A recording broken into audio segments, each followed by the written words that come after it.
guy from London. Thanks, that's my official title from now on. I'm changing my name tomorrow. Can you introduce yourself to the audiences? Yeah, so I'm Gavin, I'm 30, I'm from London, from England. I teach English online and then organise LGBT events around Saigon. Yeah, is that enough for an introduction? Very busy guy, right? Yeah, that's why I always look so tired. Oh, no, you don't look a bit tired and you look young, very young. Thank you, it's the makeup. I like him, he's sassy. Yeah.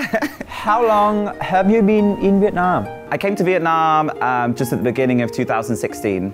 Why did you choose Vietnam to stay? Well, I was living in Thailand before Vietnam, and then I came on holiday to Vietnam to just sort of see what it was like. And I liked it while I was on holiday here, so I thought, why not just sort of come and work and live here for a little bit? And then the days kind of rolled into months and then rolled into years, and then here we are. A little bit wasn't a little bit anymore, right? No. Okay, anything particular that you really like about Vietnam?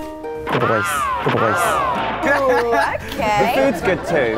While we're on the boy topic, do you have any particular boys in your life at the moment, or a type of guy that you like, or something like that? Aside from DUNG, yeah. I don't know. I don't really have That's so red. I don't really have a type. Just kind of someone who's nice, friendly, could make me laugh, it's funny.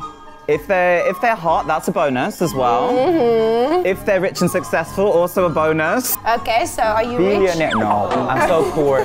But look at that watch. Back to the story of Gavin. What have you experienced in Saigon? Like, Vietnamese food is pretty good. Vietnamese boys are better. A generational difference, I think, like between kind of like millennials and sort of a bit under. They're like much more open towards sort of like the idea of being gay or going towards any kind of alternative spectrum, compared to sort of like older guys tend to be much more kind of closeted and like discreet only on Grindr, you know? Don't show it on Facebook, please. Yeah, just like a topless, a headless torso. How is your life in Saigon? Is it good? I think, yeah, it's easy to meet people here. A lot of opportunities, and just sort of, if you're willing to like throw the dice and try, I think there's a lot of stuff that you can sort of achieve and do in Saigon. I feel that a lot about Saigon. If you're really willing to put yourself out, it's a city where you can really make yourself. Easy for you to get a job here? I teach English, but I do it online, so I can kind of live anywhere. I'm just sort of working remotely. Have you been teaching in a school compared to online? I taught in a school for the first kind of 6 months that I was in Vietnam, and then the time I was in China and Thailand, I worked at a school there. But yeah, like online is much better, and I think that's kind of the future. Have you made any like cool friends here in Saigon? A lot of interesting people in Saigon, interesting characters, you know. So I've really enjoyed getting to know a lot of the people that I have through organising events, and the people that I've sort of come into contact and been working with through doing that as well. It makes you like more happy. I want you to stop being so humble and tell me, what is the real thing that you are doing in Vietnam? So I organise LGBT events. I started in 2017, organising a drag show with music, and then from then we've done some parties where it was just based on music. We're called Full Disclosure. Full Disclosure is about laying everything on the line and not hiding anything, being completely open. So the idea is you come into this space and you come to these parties and like just be yourself, don't hide anything. Okay, so I just want to ask about your childhood. Growing up, I think it was quite a dysfunctional environment. It was difficult growing up for me, I think, because there was a lot of issues with kind of like alcoholism. Like, my dad was never a part of my life. My mum and my stepdad, kind of not a very positive environment to grow up in, where there was... You're not supposed to be in that. No. But you find a way to just kind of cope with it and deal with it, and then look at your surroundings, see that like if this is the environment that you're in, then you kind of have a choice sort of moving forward where you accept that that is your life. Make sure that you're not in that kind of situation or those surroundings in the future. Would you say that any of those things rubbed onto you, like on any of those bad behaviors of your mom or your stepfather or anything that you were growing up as a child? Did it rub off onto you? Did you have to like go through some difficult shedding experiences to actually get rid of your bad childhood? Some parts of my personality that are probably affected by those. I had some difficult times around sort of the teenage years that were dealing with sort of like depression and a lot of negative feelings through sort of like the environment and sort of feeling that there wasn't really this is life. It's the point in sort of going on and continuing and living when like this is all that life is. Oh, you have a very bad view of life, yeah, right? Dealing with sort of like depression, I attempted sort of when I was a teenager, and then from then I was made to go into therapy. From that onwards, it kind of completely changed my way of thinking. Much more like optimistic and positive person. How old were you then? I think 16. Yeah. Okay. Yeah. In my culture, if we go to see a psychologist or something, it's a little bit like seen as there's something very wrong with you or you're weak or something like that. Did you ever feel that?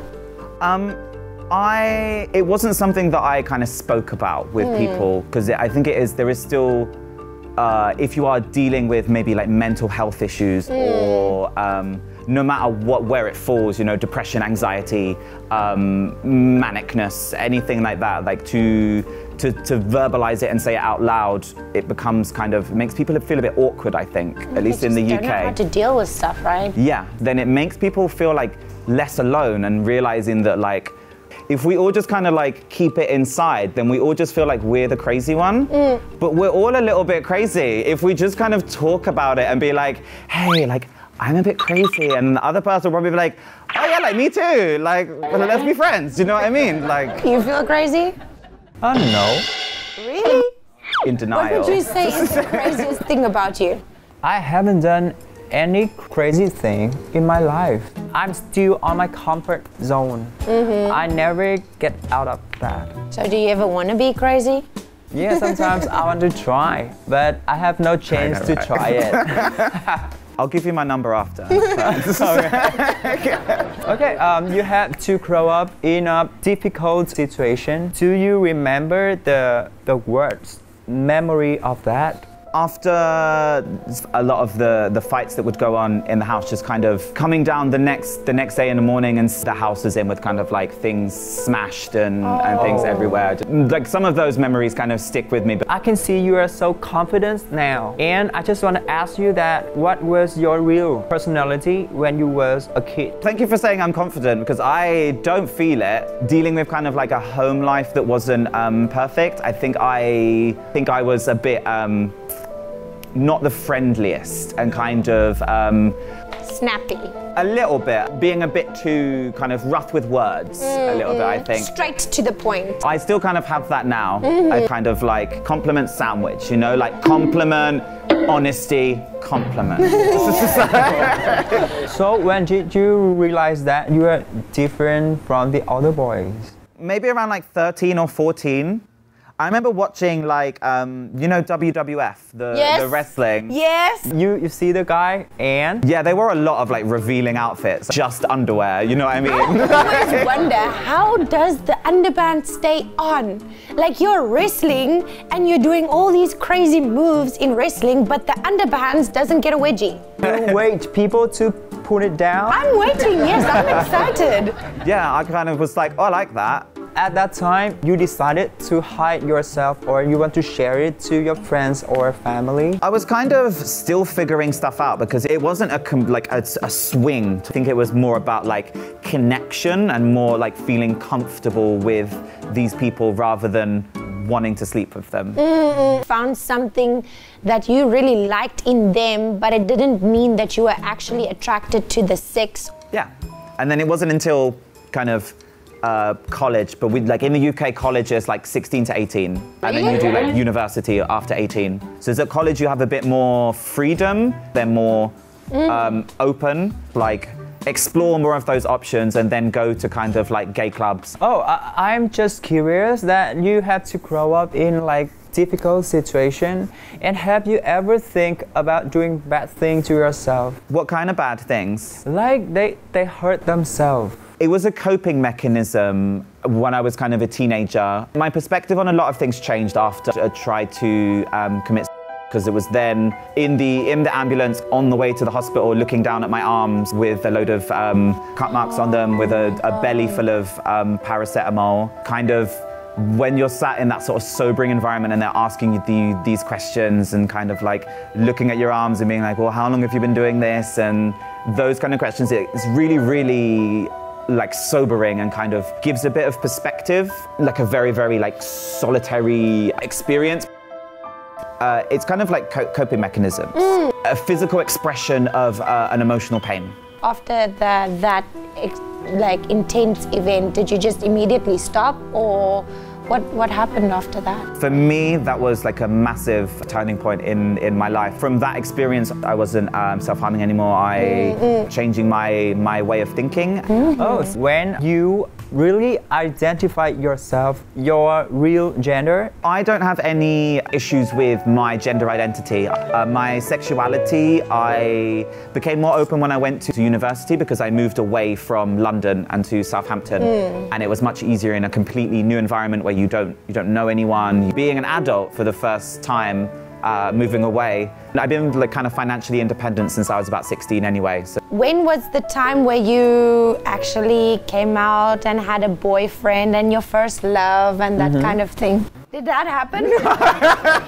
Not yet. Not well, I had a boyfriend, but like love, no. And I'm really sad about that. Like, I know, forever alone. Please. If you're watching, please date me, please. So far, like one boyfriend, and that was when I was living in Thailand, only for about 6 months. And then aside from that, I've kind of dated people, but I find that like my issue is I don't want someone to be with me just because I'm the one that's suitable for right now. I want to be with someone that wants to be with me because they want to be with me possibly forever. So then when I'm trying to find someone to date, I'm kind of like, well, I like you, but like, what if I like the next person more? And then like, then we're already kind of doing this. And then like, how do I... Commitment issues.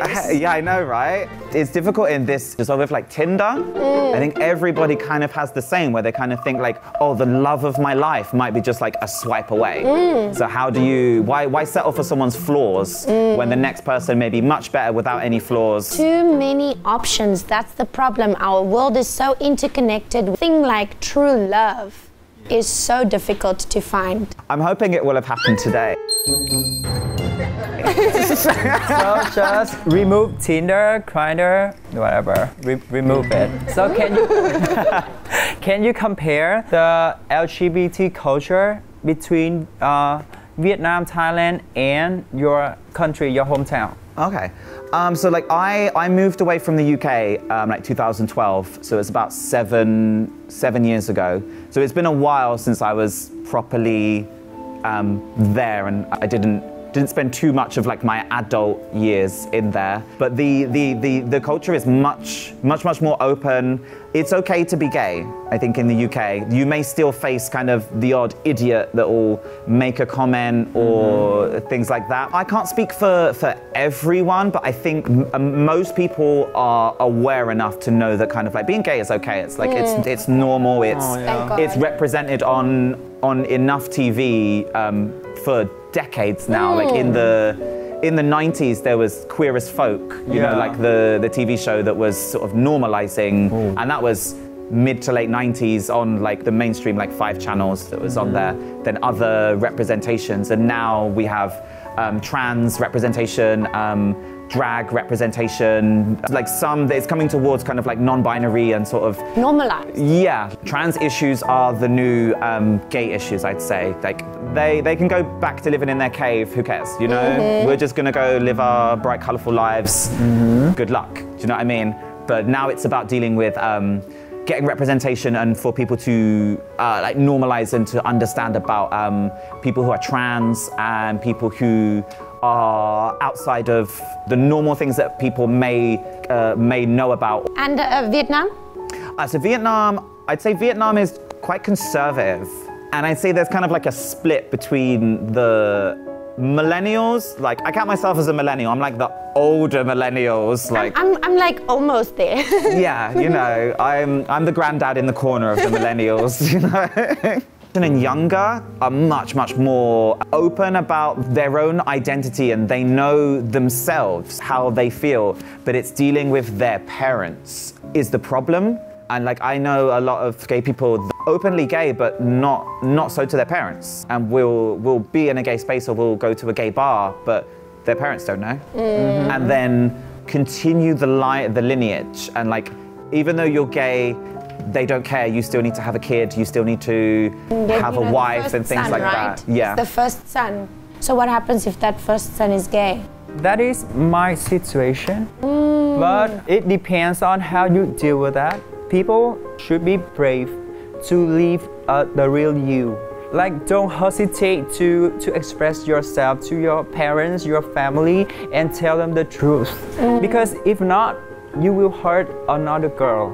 And like, you can have a real happy family. Everything's so fake, right? Yeah, fake. I completely agree, 100%. Like you just create unhappiness. Like the gay guy's gonna be unhappy, the wife will be unhappy because she married a gay guy who just... Parents are unhappy because you're lying. The parents might be the only ones that are like at least a little bit happy because they have the grandchild now. The gay guy married the girl and then they cheat on her, date with another guy. So much lying, Yeah, so much lying. deception towards yourself, actually. So I've lived in China, Thailand, and Vietnam so far, and I'd say kind of China and Vietnam have a similar like conservative culture. So instead of being like the firstborn son, it is your only child. So if they're gay, your family line stops there. So there's a huge amount of pressure to... So much pressure. Yeah, but a lot of the people that I met, they would say that they're allowed to be gay until they're 30, and then they have to have a wife and get married. You can be gay until you're 30. Then you have to change your mind. Yeah. And everything. I don't get it. So live it up. Gay it up. Have the gayest time you can. And then get straight. You went to Thailand, and I feel like Thailand is like the complete opposite. Yeah, Thailand is really open. And because of their kind of like Buddhist background and culture is sort of really intertwined with Buddhism. It teaches a lot about kind of respect and not judging other people, because how someone's current situation, and if you are to treat other people badly in this life, then you're going down the ladder in the reincarnation. So generally it's about kind of being nice and a good person to a lot of people. Others, so you can move higher up the ladder. You move closer to Nirvana and Buddha. It's not 100% open. They're a lot more open towards trans women and trans men than other countries. It's been part of their culture for a long time, but just the words that they use maybe not the best, even in their own country, calling themselves, well, other people that come, they're calling them ladyboys instead of the Thai, which would be katoi, which means kind of transgender person. Have you ever been with a katoi? Not male to female, but female to male, yes. Kind of happened by accident, and then in that situation... Accident. Yeah, well, I like guys, and I like the things that guys have, okay? This situation, there was something missing, so it wasn't something that I chose to, but I went with it anyway. Kind of think I should have hit something by now, and then you hit something else.